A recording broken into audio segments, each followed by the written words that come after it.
What's the difference between shamanism, wizardry, and sorcery that you said all have lucid dreaming at their base?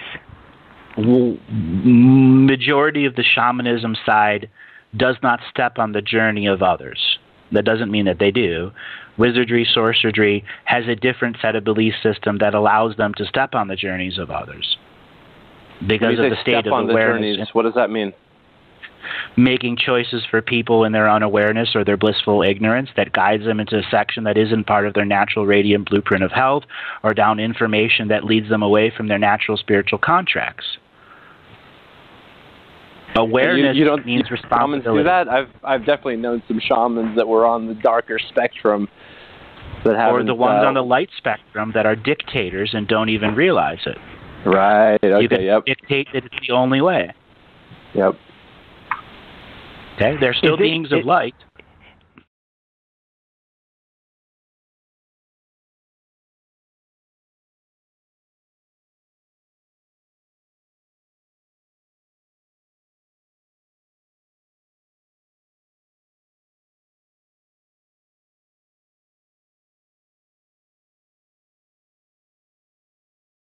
So, mystery school adepts, teachers, hierophants, disciples, whatever, they're constantly looking for people to be followers because it's their nature of the dual 0-point function.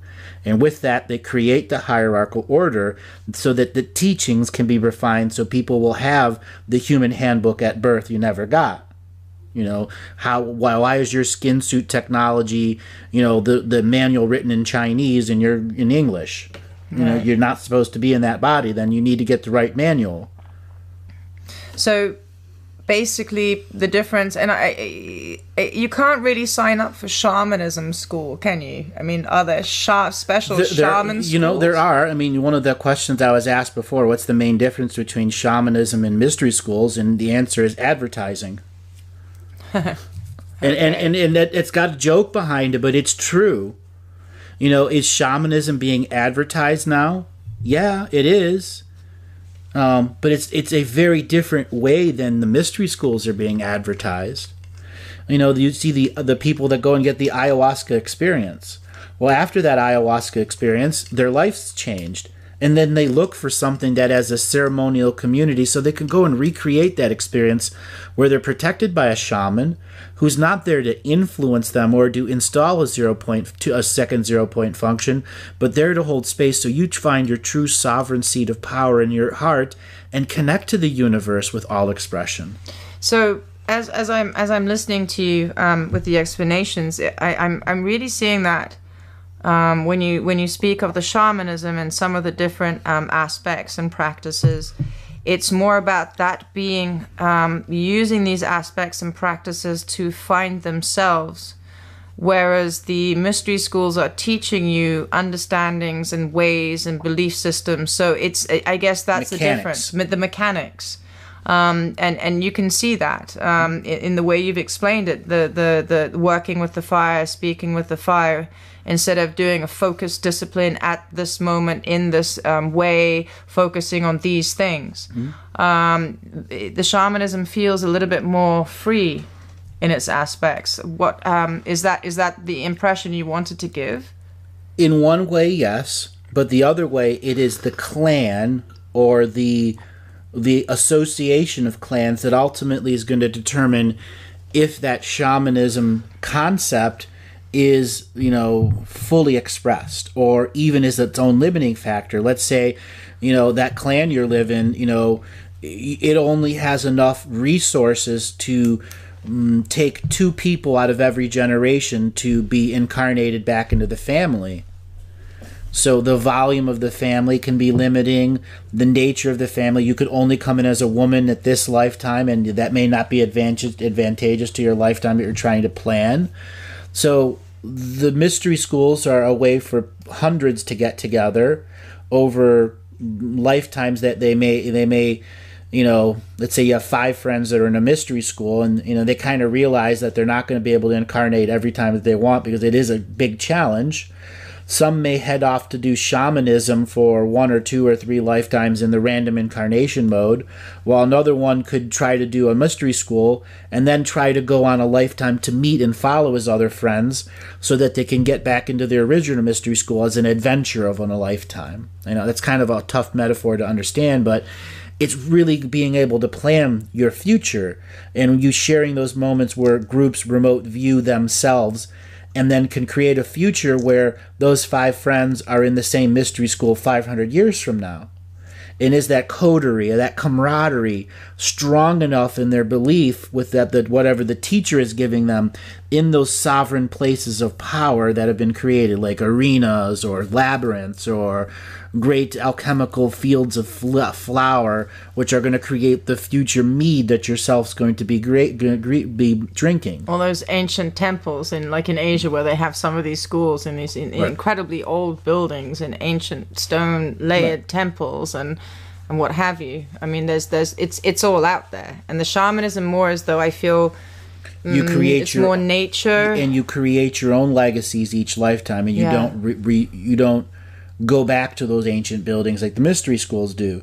Your future generations that are coming in are going to make their own to pass on to them too, and the most powerful of those tools will be shared for the clans, for healing, for ending war, or for something that is special for that particular culture.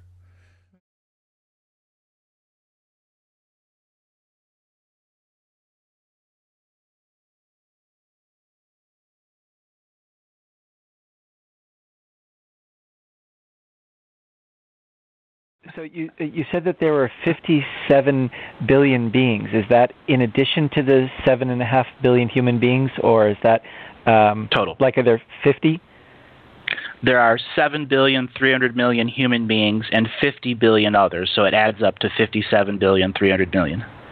So my understanding, and please correct me, is that humans have been engaged in shamanism for 100,000 years or so. And that there are 3 things that shaman do. They take spiritual journeys, they can communicate with spirits, and they have miracles around. So is shamanism the way that people have sensed and interacted with these other entities in the millions and billions across the last 100,000 years? And do we all have that capability? Absolutely, 100%. Our oral teachers and historians have been gone through the bifurcation, reduction, and chaos process for many thousands of years. And it is those reductions that have limited the Akashic record readers of the past. So, yes, shamanism has gone on for more than 100,000 years. I would say for 54 million years ago, when the first advanced civilizations in what we can simply call a golden age of consciousness, there were 2 forms. One that used science to understand the way spiritual processes worked, and another that used shamanism, or grounding to the celestial body and the celestial form of communication. And those 2 had great agreements to each other, so science and spirituality created a crossover. So you had 2 kinds of class: those that lived with the high technology, and those that realized they didn't need the high technology, that everything was built inside their DNA technology. So those created a culture and a society where those on one side would have true love with those on another side, and they created a synthesis race. And that synthesis race passed on science, passed on history, passed on spirituality, as we began a reduction of consciousness, where I'd say 54 million years ago, we were a 7th density world. And since then, our world has shrunk to a 3rd density world. We have actually shrunk in size, and to the point where individuated beings in the learning process here, each time they're born, will go through an understanding of what it truly means to use free will here, so that shamanism, science, etc., leads to the separation of bifurcation, where individuated choice has more manifest meaning beyond placebo to the individual being manifesting a miracle, manifesting a mystical, because they chose to be an equal co-creation, non-competition, non-hierarchical order, and the apex of their own I am presence. How does one become better at communicating with spirits? And I would say better in the way of being able to do it and to ask them for assistance, and also to differentiate between benevolent spirits and malevolent spirits. Good question. That is one of the age-old questions, discernment. So when it comes to speaking with spirit, there comes to what I call the external dialogue and the internal dialogue. A variety of spirits will only want to use your out loud voice to begin some form of first contact. And there will others that want to use inner dialogue, meaning the most least passive, influential way to get you to be aware that something is non-physical. There is where our discernment process begins, our inner knowingness that says, this is an internal part of me, a higher self, or an external being within my internal dialogue trying to create some form of contact. There is where physical skills such as muscle testing, dowsing, etc., were evolved from different forms of shamanism or science to give a directionality in what to do with this entity. What I say is, ask the being its place of space-time. What is its authentic place that it came into existence? It should have an answer that should translate into English. If it truly has no place of birth, it isn't real. It is a machination of our sympathetic or a parasympathetic that is trying to keep staticness here. So the first part of discernment is separating what is our own body, creating limitations through the ego, through the sympathetic, parasympathetic, or the central nervous system that has experienced traumas that create a deception filter, that this might be this might be that background paranoia that skews discernment. True beings that are of help will show that right away. Those beings that are being deceptive, we must have those test processes that say, you are a being of the light, share a prayer with me. I am the being of now, a manifest being of light. I bring the fullness of source light here. If that being cannot reciprocate that, it is more than likely unable to transform light. If something is unable to transform light, it is a creation of chaos that may take you down a different evolutionary path that may or may not be related to your spiritual contracts. That's where the next form of discernment comes, where the shaman who has learned from the animal medicine around them how the dogs and the cats, the birds and the bees interact, how the trees always have a sacred space that does not infringe upon the other sacred space of a tree, and they all come a collective to share that of the sunlight. We have a variety of teachings that give us directions in how to deal with non-physical or manifest entities. The next layer of discernment, meaning you have ritualized or ceremonialized your spiritual hygiene. Spiritual hygiene is just as important as brushing your teeth, which is just basic intent and then adult intent to clear your environment with the fullness and knowing the teachings that you have. That is making a moment sacred, saying that this isn't a recreational moment. I engage my heart space and all the protective processes I've learned so that I can have a higher form of communication.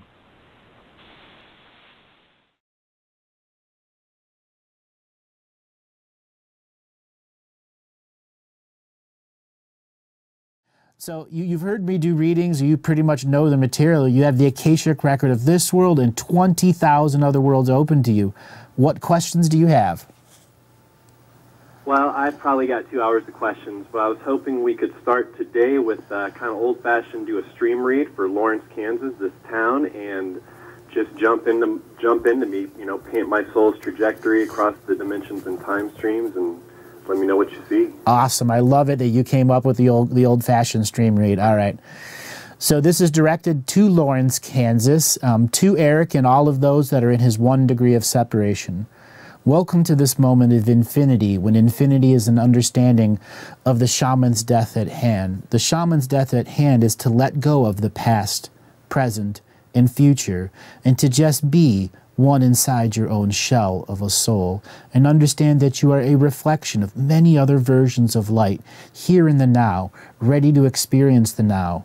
In the now comes the term sovereignty, and sovereignty is a form of spiritual technology that must be understood with tactile understanding.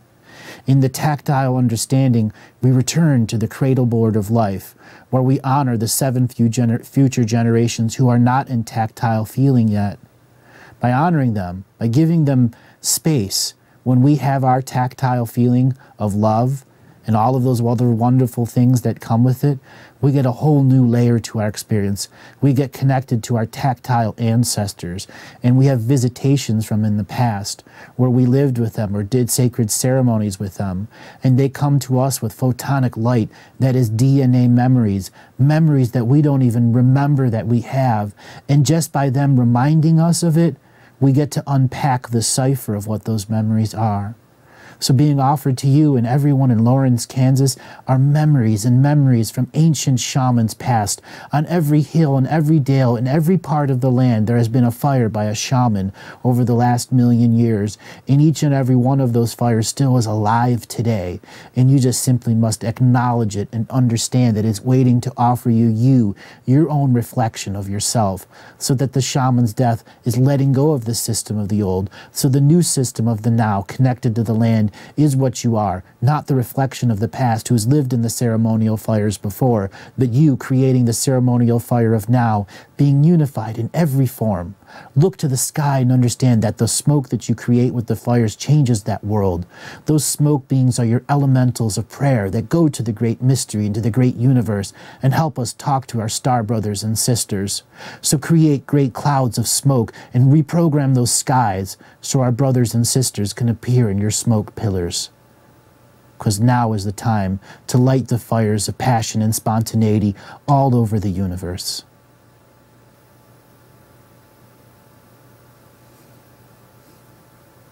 That's what I got for Lawrence, Kansas. Thank you. You're welcome.